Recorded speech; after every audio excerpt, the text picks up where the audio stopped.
আসসালামু আলাইকুম প্রিয় দর্শক, আপনাদের সকলকে আমন্ত্রণ জানাচ্ছি শহীদ বুদ্ধিজীবী দিবস পালন করার জন্য। এই রাজাকার সরকার বুদ্ধিজীবীদেরকে না মারে নাই, আপনারা আটকে উঠবেন না, বাট জেলে নিয়েছে। শহীদ বুদ্ধিজীবী পালন উপলক্ষে বুদ্ধিজীবী আনিস আলমগীরকে গ্রেফতার করা হয়েছে। তিনিও সেই আমাদের শহীদ বুদ্ধিজীবীদের মতোই একটা বিশ্ববিদ্যালয়ের শিক্ষক এবং সাবেক সাংবাদিক। সুতরাং আনিস আলমগীর হচ্ছেন একটা প্যাকেজ, যাকে একজনকে হেনস্থা করলেই একই সাথে সাংবাদিক এবং শিক্ষক মানে বুদ্ধিজীবীর দুইটা শ্রেণীকে কভার করে ফেলা যায়। এই বুদ্ধির জন্য শুরুতেই আমি ডক্টর মোহাম্মদ ইউনূস এবং তার সরকারকে অভিনন্দন জানাচ্ছি এইরকম মানে যে প্যাকেজ খুঁজে বের করার জন্য। তো আনিস আলমগীর যখন গ্রেফতার হলেন, আমি খবর পেলাম যে তাকে ডিবি কার্যালয়ে নিয়ে যাওয়া হয়েছে। তখন আমি খোঁজ নেওয়ার চেষ্টা করলাম যে আনিস আলমগীরকে কেন ধরে নেওয়া হলো, মানে উনি কে, কি করেছেন, কি এমন অপরাধ। এবং তারপরে আমি একজনকে জিজ্ঞেস করলাম, সে বলল ভাই উনি ওই হাদিনাবুতিতে আঘাত করে দিয়েছেন। তা আমি প্রথম বুঝি না যে হাদিনাবুতি কি। এটা আপনি জানেন না, বাজারে এসেছে নতুন অনুভূতি। আগে ছিল ধরেন ধর্মানুভূতির জন্য লোকজনকে গ্রেফতার করা হতো, তারপরে বিগত সরকারের সময় ছিল আপনি যদি বঙ্গবন্ধুর বিরুদ্ধে কিছু বলেন, মুক্তিযুদ্ধ এবং স্বাধীনতার বিরুদ্ধে কিছু বলেন, যেটা বিশ্বের বিভিন্ন দেশেই আছে যে স্বাধীনতার তাদের কোর ভ্যালু যেটা রাষ্ট্র এবং জাতি সত্তার, তার বিরুদ্ধে কথা বললে গ্রেফতার করা হয় বা এক ধরনের শাস্তি দেওয়া হয়। সেটা ধরেন দেশানুভূতিতে আঘাত বলা যেতে পারে। আর এখন নতুন এসেছে হাদিনাভূতিতে আঘাত, মানে হচ্ছে আমাদের যে হাদি নামের একজন যিনি ছিলেন ইনকিলাব মঞ্চে, যিনি গুরুতর আহত অবস্থায় এখন হাসপাতালে চিকিৎসাধীন আছেন, তাকে মকারি করার কারণে আনিস আলমগীরকে গ্রেফতার করা হয়েছে। ঠিক আছে, একটা লোক আহত হয়েছেন, হাসপাতালে আছেন, তাকে নিয়ে কেন মকারি করা হবে? তো আমি আর একটু খোঁজ খবর নেওয়া শুরু করলাম যে কি এমন আনিস আলমগীর করলেন, মানে এটা তো আসলে খুব খারাপ কাজ হলো যে হাদি বা যে কেউ একজন লোক আহত হয়েছেন, তাকে আপনি মকারি করবেন কেন? তাকে আপনি পছন্দ করেন বা না করেন। তারপরে বললাম যে কিভাবে করেছেন, উনি কি গালি দিয়েছেন, উনি কি বলেছেন খুব ভালো হয়েছে, উনি কি বলেছেন? বলে না, কিছুই করেন নাই, উনি ফেসবুকে নেহারি খাচ্ছিলেন। এখন আমি আবার কনফিউজড হয়ে গেলাম, মানে তাহলে কি নেহারি অনুভূতিতে আঘাত করা হয়েছে? মানে সরকার হয়তো কোথাও বলেছে যে তোমরা নেহারি খেতে পারবা না, তোমরা নেহারি খেলে বিহারীদের অপমান হয়, মানে এই সরকার যেহেতু একটু বিহারি প্রেমী সরকার, হয়তো নেহারির সাথে বিহারের মিল আছে, এই জন্য গ্রেফতার করেছে। তারপরে শুনলাম খুব উদ্ভট কথা যে না, যেদিন হাদি আহত হয় সেদিন সোশ্যাল মিডিয়ায় নেহারি খাওয়ার একটা ছবি দেওয়ার কারণে আনিস আলমগীরকে মূলত গ্রেফতার করা হয়েছে। কারণ সরকার যিনি চালান তিনি মনে করেছেন যে এটা হাদি আহত হওয়া উপলক্ষে আনিস আলমগীর এটা সেলিব্রেট করছেন। আনিস আলমগীরকে আমি দীর্ঘদিন ধরে চিনি এবং আপনারা যারা আমাকে সোশ্যাল মিডিয়ায় ফলো করেন তারা জানেন যে তার সাথে আমার কোনো ধরনের সুসম্পর্ক নাই। বরঞ্চ আমি যদি বলি যে খুব সম্ভবত আমার ফেসবুকের 20 বছরের লাইফে একজনকে আমি প্রকাশ্যে ঘোষণা দিয়ে আনফ্রেন্ড করেছিলাম, Anis Alamgir is one of them. সেটা হচ্ছে একটা ব্যক্তিগত মামলা, ব্যক্তিগত আলাপের বিষয়, কিন্তু আনিস আলমগীরকে নেহারি খাওয়ার জন্য সরকার গ্রেফতার করে ফেলবেন, এইটা আসলে খুব মজা পেয়েছি ভাই। তো তারপরে এখন বাংলাদেশের কিভাবে কি চলে আপনারা জানেন যে এই ভূখণ্ডের একটা দুর্ভাগ্য বলেন সৌভাগ্য বলেন, এটা সবসময় বিদেশ থেকে চালানো হয়। এর আগে আমরা ছিলাম ব্রিটেনের মহারানীর অধীনে ছিলাম 200 বছর, এবং তখন মহারানী লন্ডনে থাকতেন, উনি তো আর গিয়ে ঢাকা শহরে বসে সরকার চালাতেন না, ওই ভূখণ্ড চালাতেন এইখান থেকে। এখন কি হচ্ছে, এখন বাংলাদেশের আওয়ামী লীগ চালান শেখ হাসিনা ইন্ডিয়া থেকে, তারপরে বিএনপি চালান তারেক রহমান ইংল্যান্ড থেকে, আর সরকার চালান পিনাকি ভট্টাচার্য ফ্রান্স থেকে। তো সবাই বিদেশ থেকেই চালান। আমার এটা নিয়ে কোনো ধরনের দুঃখ নাই, কারণ আমি নিজে বিদেশে থাকি এবং ভবিষ্যতে বলা তো যায় না, কোথাও কোনো সুযোগ পেলে দেখা গেল যে আমি একটা বিদেশে বসে একটা উপদেষ্টা হলাম আর কি। সো এইটাতে সমর্থন আছে, কিন্তু এই যে কোনো জিনিসের জন্য ফেসবুকে বলার সাথে সাথে সরকারকে অর্ডার দেওয়া হবে এবং সরকার গিয়ে ধরে ফেলবে, এইটা একটু বেশি বাড়াবাড়ি হয়ে গেল আর কি, মানে চোখে লাগছে। এইসব করার কারণে যে জিনিসটা হয়, সরকারের প্রতি যে মানুষের বীতশ্রদ্ধ ভাব, যে কোনো জিনিস যে বাড়াবাড়ি না করার জন্য বহু আগে থেকে বলা হয়েছে। ইভেন রাসূল সাল্লাল্লাহু আলাইহি সাল্লাম 1400 বছর আগে ধর্ম নিয়েই বলে গিয়েছিলেন যে তোমরা ধর্ম নিয়ে বাড়াবাড়ি করো না। সেটা যে শুধু ধর্মের বিষয়ে তা না, যে কোনো বিষয়ে যে কোনো ধরনের বাড়াবাড়ি করাটা আসলে ঠিক না। মানুষকে তার কথা বলার স্পেস দিতে হবে। আনিস আলমগীরের বিষয়টা কি হয়েছে আসলে? আনিস আলমগীরের ভাই মারা গিয়েছেন মাত্র একদিন আগে, তাদের বড় ভাই, এবং আনিস আলমগীর বলেছেন পিতৃতুল্য বড় ভাই, একজন বীর মুক্তিযোদ্ধা, তিনি মারা গিয়েছেন। মারা যাওয়ার পরে যেটা হয়েছে, এই শোকগ্রস্ত পরিবার তারা তাকে কবর দিয়েছেন, এবং কবর দিয়ে বাসায় এসে যেটা হয়, সাধারণত আমাদের যে বাড়িতে কেউ মারা যান, এই ফ্যামিলিতে আসলে রান্না বান্না করার কোনো পরিবেশ থাকে না, পরিস্থিতি থাকে না, এবং লোকজন তখন কি হয়, পাড়া প্রতিবেশী আত্মীয় স্বজনরা খাবার দিয়ে যান, বিভিন্ন ধরনের খাবার দিয়ে যান। ঢাকা শহরের যে মেট্রোপলিটন অবস্থা, এখানে আসলে বাড়ি থেকে রান্না করে কেউ কাউকে খাবার দেওয়াটা আগের মতো এত সম্ভব না। যার কারণে আমি নিজে দেখেছি ঢাকায় বিভিন্ন জায়গায় হয়তো পরিবার খুব দ্রুত কিছু খাবার কিনে নিয়ে আসেন, এবং খাবারটা কিনে নিয়ে আসার জন্য সুবিধাটা হচ্ছে, যেমন আমি নিজেও অনেকবার করেছি, অনেক আত্মীয় স্বজনের কেউ মারা গেলে বা বন্ধু বান্ধবদের কেউ বাবা মা মারা গেলে সাথে সাথে দেখা যাচ্ছে হয়তো একটা বিরিয়ানি দোকানে গিয়ে বিরিয়ানি বা তেহারি টাইপের কিছু প্যাকেট করে 50টা 60টা প্যাকেট করে নিয়ে আসা হয়। আনিস আলমগীরের ঘটনায় এটা হয়েছে, এবং উনি সোশ্যাল মিডিয়া বলেছেন যে ওনার ভাই মারা যাওয়ার পরে এই পরিস্থিতিতে ওনারা তখন নেহারি টেহারি যা পেয়েছেন এসে খেয়েছেন, এবং সেটা সোশ্যাল মিডিয়ায় দিয়েছে। সোশ্যাল মিডিয়া দেওয়াটা আমাদের কিছু লোকের একটা সমস্যা, মানে যাই করে, মানে এটা যে শুধু আনিস আলমগীর করেন তা না, আমি অনেককে দেখি যাই করে ঘন্টার পর ঘন্টা আপডেট দিবে, কিছু খাচ্ছে, বাজারে যাচ্ছে, এটা কিনলাম, মাছ কিনলাম, মাংস কিনলাম, রিক্সা কিনলাম, চা খাইলাম, সবই দিয়ে থাকেন।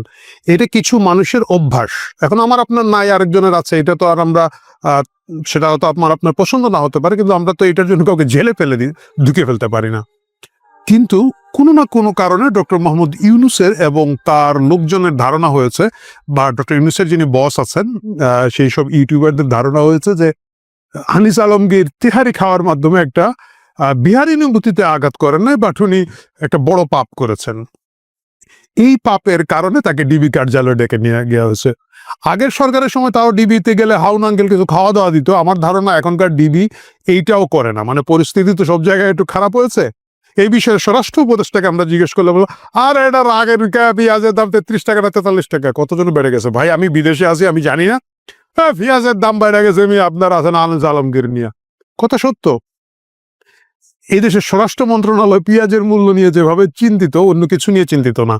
এই যে হাদিকে যারা মারলো, এটা কিন্তু প্রথমে পুলিশের ব্রিফিং থেকে বের হয় না, এটা সোশ্যাল মিডিয়ায় কিছু লোকজন, দা ডিসেন্ট বলে একটা নতুন পোর্টাল এসেছে, এবং আরো যারা একটু অনুসন্ধানী সাংবাদিকতা করেন, তারা বিভিন্ন গবেষণা করে দেখেছেন, হাতের ঘড়ি রোডে মিল করে মোটামুটি একটা পিন পয়েন্ট করেছেন, যারা মানে সর্বোচ্চ সন্দেহভাজন, যারা মানে গুলি করেছে বলে এইসব ছবি এবং অন্যান্য বিশ্লেষণ থেকে মোটামুটি বোঝা যাচ্ছে যে এরা জড়িত আছে, এরাই হয়তো গুলিটা করেছে। এটা কিন্তু সোশ্যাল মিডিয়ার মাধ্যমে প্রচার হওয়ার কারণে সরকার একটু আমার কাছে মনে হচ্ছে ঠেকে গেছে, কারণ ওরা একটু ধামাচাপা দেওয়ার অবস্থায় ছিল। খুব সম্ভবত এটাকে বিএনপির ঘাড়ে ফেলে দেওয়ার একটা চক্রান্ত ছিল, এবং সেই দিকে যাচ্ছিল। কিন্তু সোশ্যাল মিডিয়ায় হাউকা হওয়ার কারণে দেখা যাচ্ছে এটাতে আসলে যাদেরকে সন্দেহ করা হচ্ছে যে হাদিকে গুলি করেছে, তারা কেউই আসলে বিএনপির সাথে সংশ্লিষ্ট না। এখন অবশ্য অন্য তেনা পেঁচানো হচ্ছে যে না, এরা কোনো এক কালেও একটা ডাকাতি করতে গিয়ে ধরা গিয়েছিল, ওই জামিন করিয়ে দিয়েছিল এক উকিল, মানে হচ্ছে ওই উকিল আবার বিএনপি করে। মনে হচ্ছে যে কেউ এখন জামিন করতে হলে ও পরবর্তী 20 বছরের মধ্যে কারে গুলি করবে, কারে কুপাবে, মারবে, এইটা কেমনে কোন উকিল পরীক্ষা করবে ভাই আমি জানি না। যাই হোক, সেটা বিএনপি এবং জামাতের আভ্যন্তরীণ মামলা, তাদের লড়াই। কিন্তু সরকার পুরোপুরিভাবে হাদির আক্রমণকারীদেরকে গ্রেফতার করতে ব্যর্থ হয়েছে। তারা মোটরসাইকেল মালিককে গ্রেফতার করেছে বা আশেপাশে গ্রেফতার করেছে, হুইচ ইজ ওকে।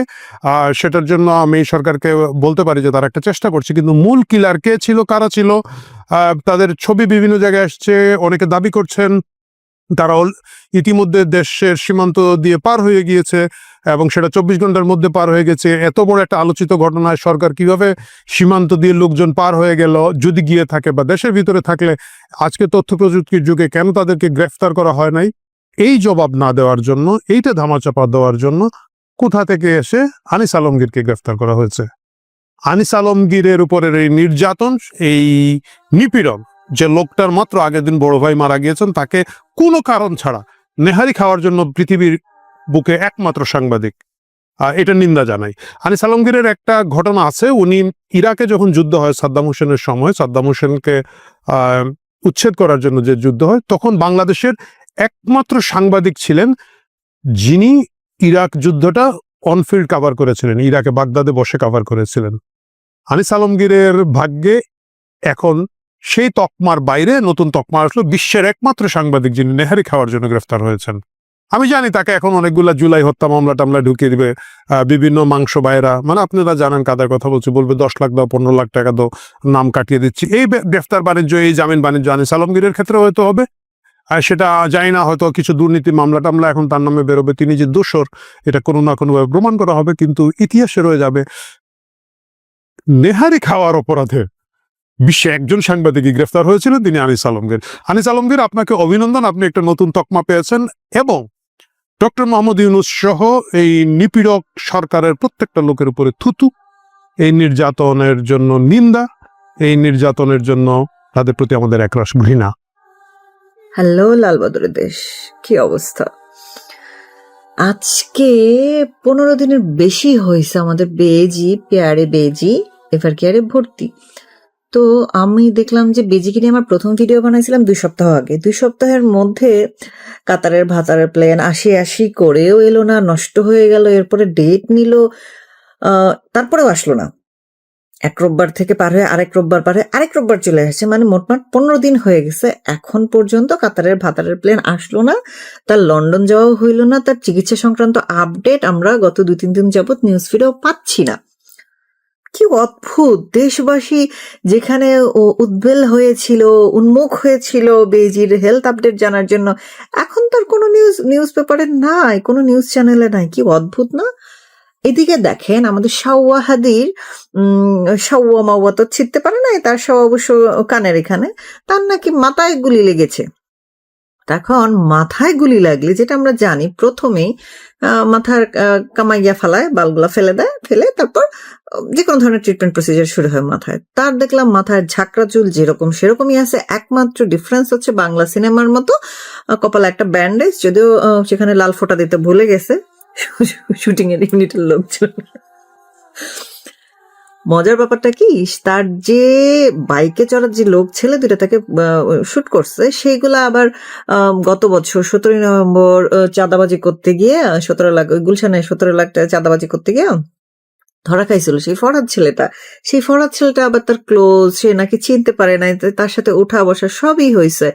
এরা নাকি আবার দেখলাম যে আমাদের স্বরাষ্ট্র উপদেষ্টা জেঙ্গালুম এবং প্রধান উপদেষ্টা, অবৈধ প্রধান উপদেষ্টা নুনুচ্চা, সে আবার জানে না কারা কি করছে, কিন্তু হাবদাল্লাহ, সার্জিস, তারপর হচ্ছে আমাদের জুমা, তারপর বাকিরা সবাই জানে কে হাদিকে গুলি করছে। কিন্তু তারা আবার বলতেছে, জুমা বলছে এবার কে দেখতেও নাকি গেছে শুটার হাদিকে।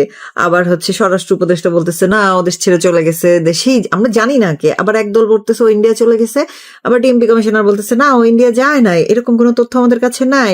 এদিকে আবার ইন্ডিয়াতে চিঠি পাঠায় দেওয়া হয়েছে যে আমাদের শাওয়াহাদির শুটার তোমাদের এখানে চলে গেছে, ওকে পাঠায় দাও, তোমাদের দেশে ঢুকতে দিও না, ব্লা ব্লা ব্লা। কি এক সার্কাস চালাইতেছে, কে কোয়েন্দা ঠুসতেছে, কিছুই যায় না ভাই। মিনিমাম একটা কমিউনিকেশন তো রাখবি, এত মিসকমিউনিকেটেড হইলে চলে? একটা স্ক্রিপ্ট, মানে কি বলবো, এই হচ্ছে ফারুকের স্ক্রিপ্ট। মালটা হয়েছে 8 পাস, আমাদের বেজির মতো 8 পাসের স্ক্রিপ্ট তো এরকমই হবে, আপনাদের বুঝতে হবে। কোনো আগা নাই, পুটকি নাই, কিছু নেই, সব প্যাচ লাগায় ফেলাইছে। মানে আর্টিস্ট কল যে ঠিক টাইমে দিতে পারে না, সে এটাই প্রমাণিত যে ঠিক টাইমে কাউকে ইনফর্ম করে নাই, প্রত্যেকে যে যার মতো ডায়লগ ডেলিভারি দিয়ে ফেলাইছে, আগে পিছে মনে করেন একটা বজকট লাগায় লাইছে। এই জিনিসটা সুন্দরভাবে কমপ্লিট করতে পারে নাই। তো এখন এই হাদিকে বেচা শুরু করছে কে? আমাদের ড্রিল বেবি আশিক বানায়া। সে ইনভেস্টমেন্ট তো 0 পয়সা আনছেই, মানে এখন দেখেন সে এতদিন কোনো কিছুই দেখাইতে পারে নাই যে দুনিয়ার জন্য সে কি করছে। সে কি করবে? 16 ডিসেম্বর আসমানতে একটা ঝাঁপ দিবে, উড়ন্ত বেবি আশিক। ঝাঁপ দিয়ে কি শাওয়ার উপকার হবে আল্লাহ মাহবুব জানে, শাওয়াহাদির কি উপকার হবে, কিন্তু সে ঝাঁপ দিবে।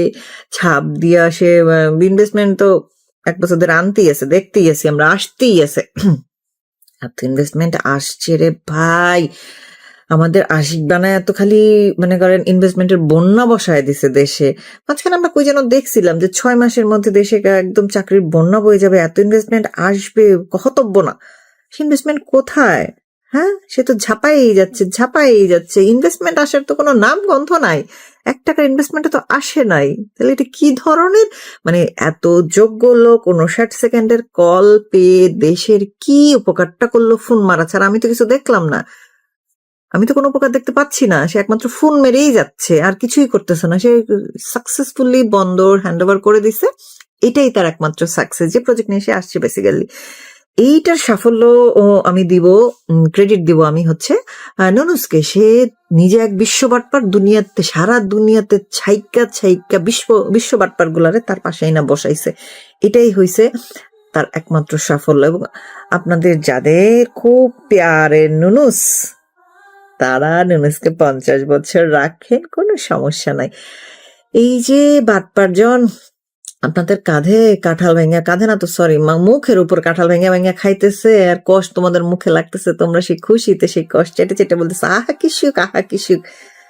কি ওই যে ওই গানটার মধ্যে আহা টমাটার বারে মজাদার, ব্যাপারটা এরকম হয়ে গেছে। আমাদের দেশে নেত্রী ফিরুক না ফিরুক, তার পুত্রধন নাকি 25 ডিসেম্বর ফিরবে, যদিও কোনো সাল বলে নাই, আমরা ধরে নিলাম ঈদের পরে 25 ডিসেম্বর। খাম্বা ভাইয়া এখন নাকি শান্তা ভাইয়া হয়ে যাবে। এখন দেশে তার খুব হম্বি তম্বি চলতেছে। কিন্তু আপনারা যেটা নোটিস করেন না সেটা হচ্ছে যে সেইখানে বলছে যদি সব ঠিক থাকে, যেহেতু শাওয়াহাদিরই কোনো সিকিউরিটি নাই সেখানে, তারা ইলেকশনের আগে আমাদের শান্তা ভাইয়া কি যাবে?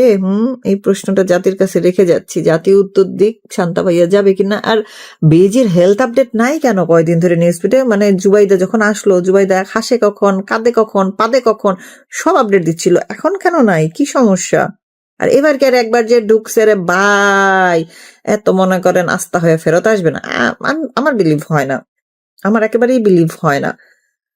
কারণ ওইখানে ওরা ঢুকাইছে ওদের সিস্টেমে, যখন প্রয়োজন হবে তখন নিউজ রিলিজ করবে যে হাদিগণ বেজিগণ ডিপেন্ডস, ইলেকশন, ফেব্রুয়ারির ইলেকশন জমে গেছে একেবারে। দেখি ইলেকশনটা কে কিভাবে করে, খুবই ভালো লাগতেছে।